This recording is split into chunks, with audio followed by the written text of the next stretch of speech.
Olhamos agora para a guerra na Ucrânia. Bruno Cardoso Reis, o conservador Alexander Stubb venceu a segunda volta das presidenciais na Finlândia com 51,6% dos votos, naquelas que foram as primeiras eleições desde que o país aderiu à NATO. Ele já disse que é bastante evidente que é difícil ter algum diálogo político com o presidente russo, enquanto a Rússia continuar a travar uma guerra contra a Ucrânia, que ele classificou como agressiva. Que significado tem esta eleição na Finlândia?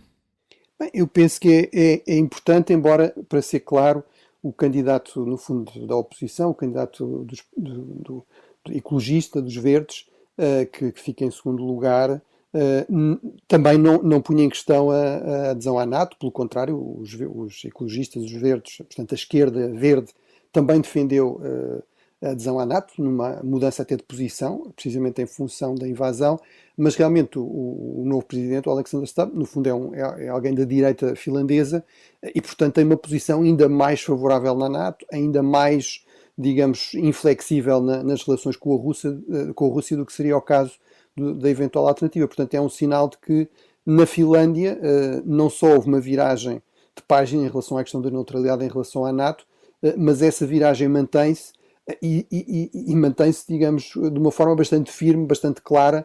O novo presidente, Alexander Stubb, por exemplo, diz muito claramente, sim, nós queremos a paz, mas a única forma de conseguir a paz com a Rússia é através da força, é através de uma demonstração de força. O único caminho para a paz neste momento é através do campo de batalha, ou seja, é através de um apoio decidido determinado à Ucrânia, por um lado, e por outro lado, em termos dos países da NATO, como a própria Finlândia, o mais novo Estado-membro, é, no fundo, reforçar o investimento em defesa, reforçar a nossa capacidade militar, mostrar à Rússia que o preço por qualquer tipo de agressão, qualquer tipo de aventura militar, seria ainda maior do que aquele que está a enfrentar na Ucrânia. Bruno, o Senado norte-americano deu ontem um passo crucial para adotar um pacote de ajuda de 88 mil milhões de euros para a Ucrânia, mas também para Israel e para Taiwan. Este é um processo que está parado há vários meses no Congresso dos Estados Unidos. Há condições, efetivamente, para vir a aprovar estas ajudas a estes países? Bem, no Senado eu penso que sim, ou seja, esta votação é muito importante porque, enfim, são estas regras complicadas da política americana. O Senado, por regra, exige uma espécie de maioria reforçada, é a questão do chamado filibuster, não é? Portanto, uma maioria de pelo menos, não 50, porque 51, o Senado tem 100 senadores, portanto 51 deveria ser suficiente, mas na verdade são, por regra, necessários pelo menos 60.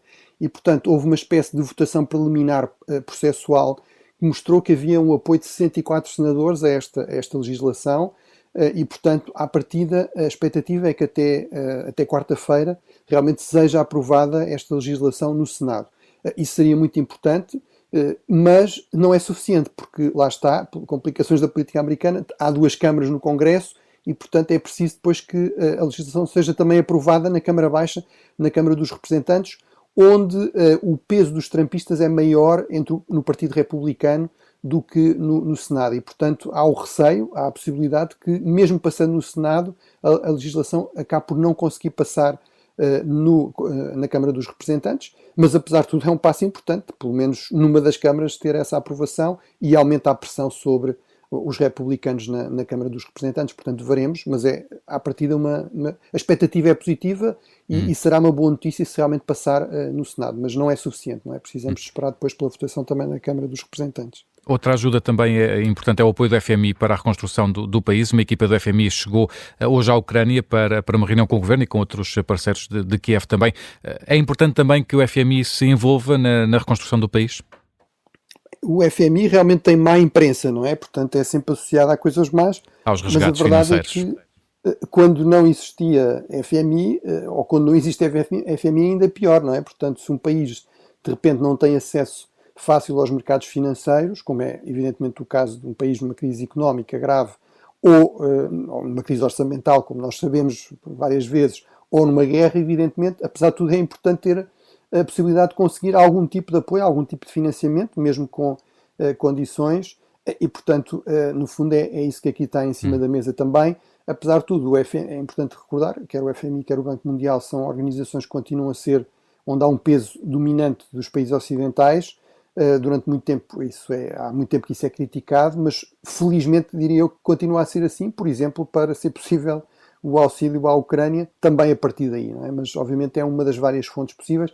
Para a Ucrânia é importante, no fundo, ir passando também esta mensagem, inclusive à população ucraniana, de que não se está só a pensar em combater e em manter o esforço de guerra, mas que também se está já a trabalhar digamos, no esforço de reconstrução da economia ucraniana e da Ucrânia depois no pós-guerra. E, portanto, isso é uma mensagem de moralização importante, não é? Ter aqui algum horizonte de esperança e de futuro para além da guerra.